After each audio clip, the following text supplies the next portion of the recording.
In the clamorous streets of New Delhi, where the air thrums with the energy of 11 million souls, an ordinary woman feels an extraordinary weight. Her name is Priya. As she weaves through the chaotic traffic, a world full of noise and movement, she senses an unwelcome quietness inside her, a creeping desperation that gnaws at the edges of her resolve. Around her, vendors shout, horns blare, but inside, a thick silence anchors her steps. In this sprawling cityscape, desperation is not a whisper.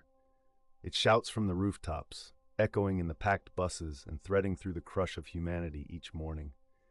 This feeling, often dismissed as weakness, raises a pressing question.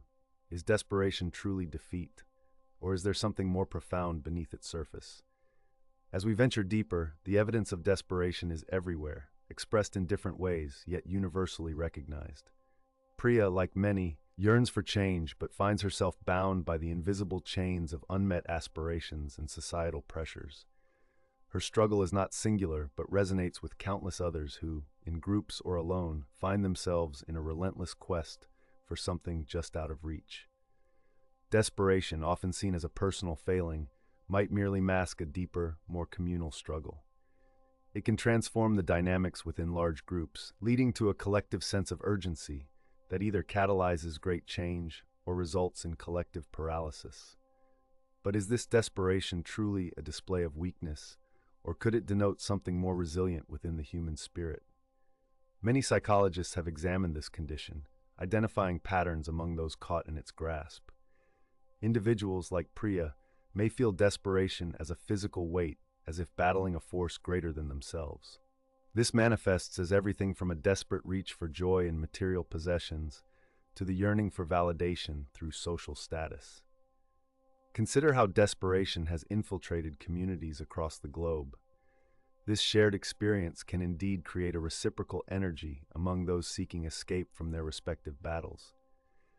Yet when large groups succumb to desperation, it questions the notion of strength in numbers. Some theories suggest this might actually strip away the efficacy of communal solidarity, reducing collective action to infighting and scattered intentions. Here lies the irony. Groups, hailed as bastions of strength, often fracture under the pressure of shared desperation. The unity that once seemed formidable dissolves, leaving behind a wilderness of individual aims that compete rather than collaborate for resolution.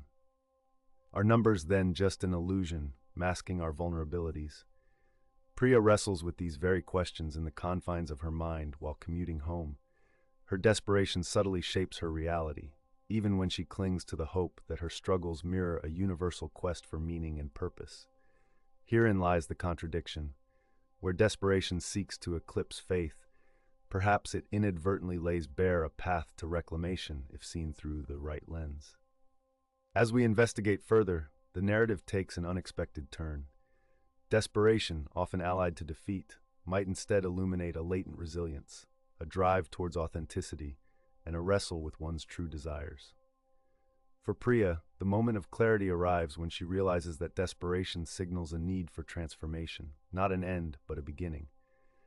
Perhaps it urges individuals like her to redefine the contours of their aspirations, recalibrate their expectations, and challenge the narratives that bind them.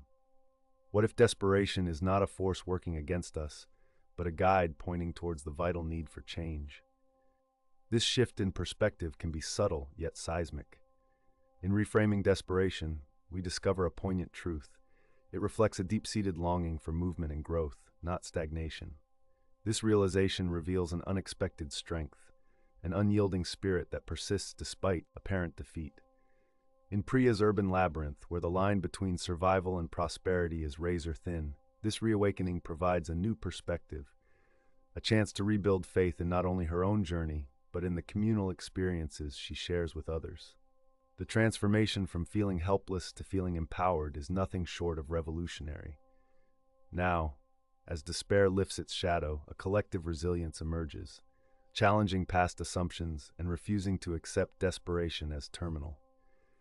We witness individuals and communities rise from what seemed like insurmountable depths, fueled by a newfound appreciation for mutual support and shared vision. Reflecting on Priya's journey alongside countless others offers a glimpse of how we as viewers might approach our own moments of desperation. When we perceive desperation not as an indictment of weakness, but as an invitation to action, the world around us changes.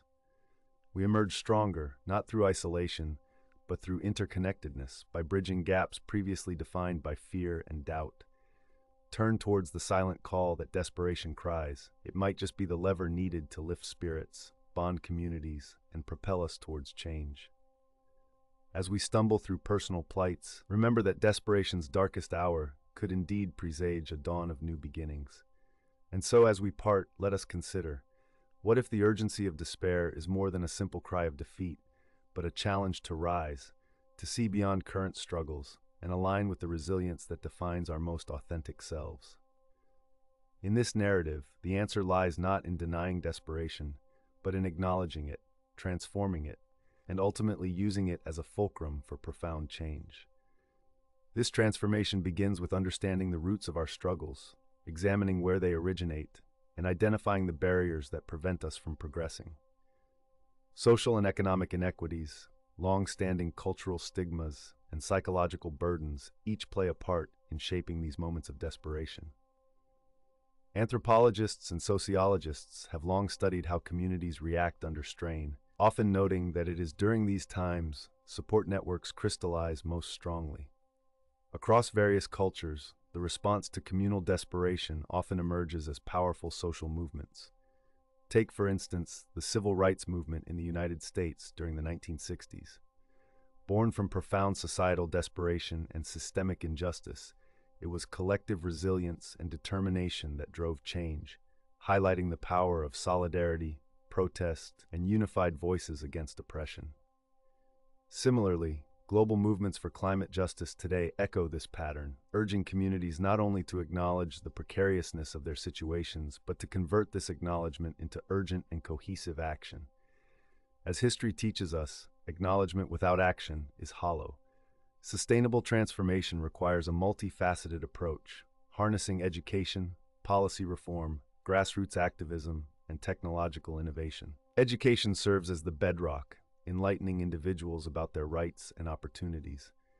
It is in classrooms that the seeds of curiosity are sown, eventually growing into a collective consciousness aware of its potential for change. Policy reform builds on this foundation by crafting legislative architectures that reflect the needs of the desperate and disenfranchised, designing safety nets that offer more than short-term relief. Meanwhile, activism serves as the loudspeaker for the urgency of despair, propelling individual stories into the public domain where they stir empathy and invite collaboration. The synergy of these components is amplified by technology, which democratizes the means of expression, organization, and mobilization. Consider the role social media has played in recent movements worldwide, amplifying calls for justice and rallying international support. Ultimately, this tapestry of transformation hinges on our ability to foster empathy and invite participation from every corner of society.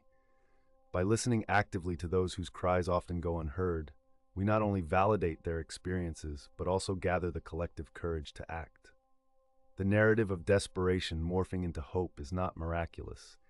Instead, it is a testament to human capability. It happens when individuals, communities, and nations dare to dream beyond the hardship, collectively invest in the future, and transform desperation into a catalyst for resilience. In this, we find a shared humanity, thriving not despite our challenges, but through them, continually forging a world that our future selves can be proud of.